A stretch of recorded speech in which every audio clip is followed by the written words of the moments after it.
श्री स्वामी समर्थ. आजच्या व्हिडिओमध्ये तुम्हा सर्वांचं खूप खूप स्वागत. 6 तारखेला आहे अनंत चतुर्दशी आणि आज मी तुम्हाला अनंत चतुर्दशीच्या दिवशी करण्यासाठी 3 गुप्त उपाय सांगणार आहे, जे केल्यामुळे तुमच्या घरातील सगळी नकारात्मकता, तुमची सगळी दुःख गणपती बाप्पासोबत तुम्हाला विसर्जित करता येतील आणि तुमच्या घरामध्ये सदैव सुखशांती आणि समृद्धी राहील. तर जास्त वेळ न घालवता आजच्या व्हिडिओला सुरुवात करूया. नक्की शेवटपर्यंत राहा. पहिला उपाय जो मी सांगणार आहे तुम्हाला, त्याच्यासाठी तुम्हाला लागणार आहे एक स्वच्छ वस्त्र. स्वच्छ म्हणजे न वापरलेलं असावं. छोटंसं तळहाता एवढा तुकडा असला किंवा त्याच्यापेक्षा थोडासा मोठा लागेल, कारण त्याच्यामध्ये तुम्हाला आपल्याला खूप 4-5 वस्तू घालायच्या आहेत. त्या व्यवस्थित ऐका. त्या वस्तूमध्ये तुम्हाला एक चपाती घ्यायची आहे, छोटी तळहाताच्या आकाराची. चपाती घेतल्यानंतर त्याच्यावरती थोडासा भात घालायचा आहे. भात घातल्यानंतर त्याच्यामध्ये एक लवंग टाकायची फुलवाली आणि एक वेलची टाकायची आहे. त्याच्यासोबतच एक नाणं टाकायचं आहे आणि तुम्हाला जर दुर्वा मिळाल्या तर दुर्वासुद्धा टाकायच्या आहेत. याच्यामध्ये जेवढे तुम्हाला वस्तू मिळतील तेवढ्या तुम्ही टाकू शकता. म्हणजे ज्या सांगितल्या त्याच्यापैकी एखादी वस्तू नाही मिळाली तरीसुद्धा चालेल. तर हे काय करतो आहे आपण, तर हे त्या कापडामध्ये आपल्याला गुंडाळायचं आहे आणि बांधायचं आहे. तर हे कशासाठी, तर हे गणपती बाप्पाला आपण शिदोरी देतो आहे जाताना, की गणपती विसर्जन करताना, आणि ह्या शिदोरी सोबतच आपले दुःख आणि सगळी संकटं आपण बाप्पाला प्रार्थना करणार आहोत. ती पोटली घ्यायची आहे, बांधायची आहे व्यवस्थित आणि ती मंदिरामध्ये ठेवायची आहे. हे तुम्हाला करायचं आहे अनंत चतुर्थीच्या दिवशी सकाळी. ह्या सगळ्या वस्तूंची पोटली बनवून तुम्हाला ती मंदिरामध्ये ठेवायची आहे आणि आपल्या मंदिराच्या समोर उभं राहून गणपती बाप्पाला, जरी तुमच्या घरामधले गणपती विसर्जित झाले असले तरीसुद्धा जे 11 दिवसाचे गणपती आहेत, मंडळाचे गणपती असेल, त्यासोबत जरी तुम्ही गेलात आणि त्यासोबत तुम्ही हे पोटली विसर्जित केलीत तरीसुद्धा चालणार आहे. किंवा जर तुमच्याकडे गणपतीच बसत नाही तरीसुद्धा तुम्ही ही पोटली त्याच दिवशी, गणेश चतुर्थीच्या दिवशी संध्याकाळी 12 वाजायच्या आतमध्ये, रात्री 12 वाजायच्या आतमध्ये केव्हाही ती तुम्ही विसर्जित करू शकता किंवा एखाद्या झाडाखाली सोडून येऊ शकता. सकाळी पोटली बनवल्यानंतर ती मंदिरात ठेवून तुम्हाला मंदिरात समोर गणपती बाप्पाला प्रार्थना करायची आहे की माझी सगळी संकटं दूर होऊ दे आणि तुझा प्रवाससुद्धा सुखाचा होऊ दे, अशी प्रार्थना करून तुम्हाला ती पोटली मंदिरामध्येच ठेवायची आहे आणि नंतर ती विसर्जित करायची आहे. जसे मी सांगितलं त्याप्रमाणे विसर्जित करायचं. तर हा होता आपला पहिला उपाय. आता आपला दुसरा उपाय बघूया. हा उपाय खूपच साधा, सोपा आणि सरळ आहे. याच्यासाठी तुम्हाला लागणार आहे एक ग्लास. स्टीलचा असेल तरी चालेल, पण जर डिस्पोजेबल असेल तर अतिउत्तम.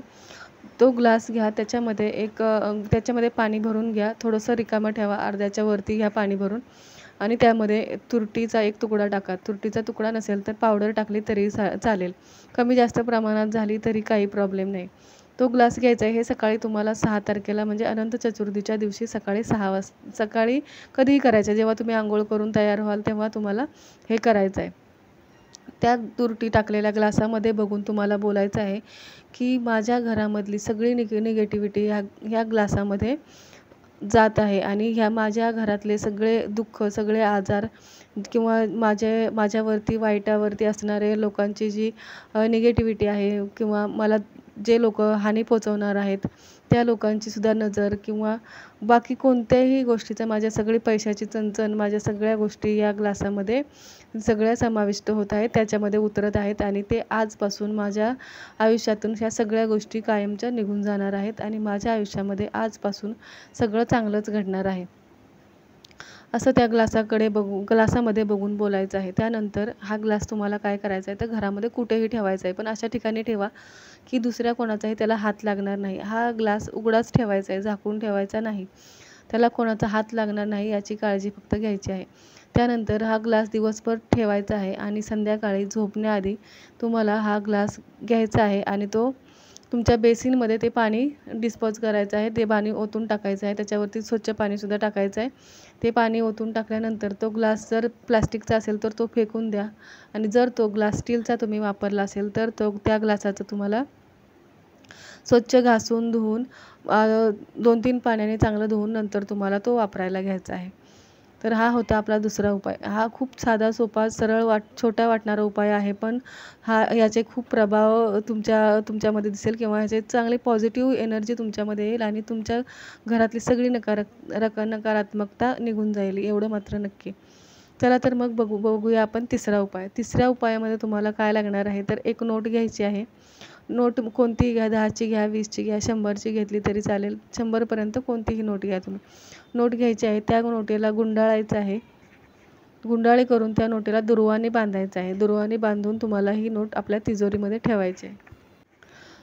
तिजोरीमध्ये ठेवण्यापूर्वी तुम्हाला ती नोट आपल्या दोन्ही हातामध्ये पकडून बोलायचं आहे की जर माझ्याकडून चुकून तुमच्या बाबतीत म्हणजे पैशांना उद्देशून असं बोलायचं आहे की जर माझ्याकडून तुमच्या बाबतीत काही अपशब्द निघाला असेल, काही नकारात्मकता गेली असेल किंवा माझ्याकडून कोणतीही गोष्ट चुकीची घडली असेल, मी तुमचा चुकीच्या कारणासाठी वापर केलेला असेल, तर मला क्षमा करा आणि यापुढे माझ्याकडून अशी चूक होणार नाही आणि माझ्या आयुष्यामध्ये तुम्ही आकर्षित व्हा. माझ्या आयुष्यामध्ये तुमच्यामुळे भरभराट येते. माझ्या आयुष्यामध्ये तुमच्यामुळे सुख येते.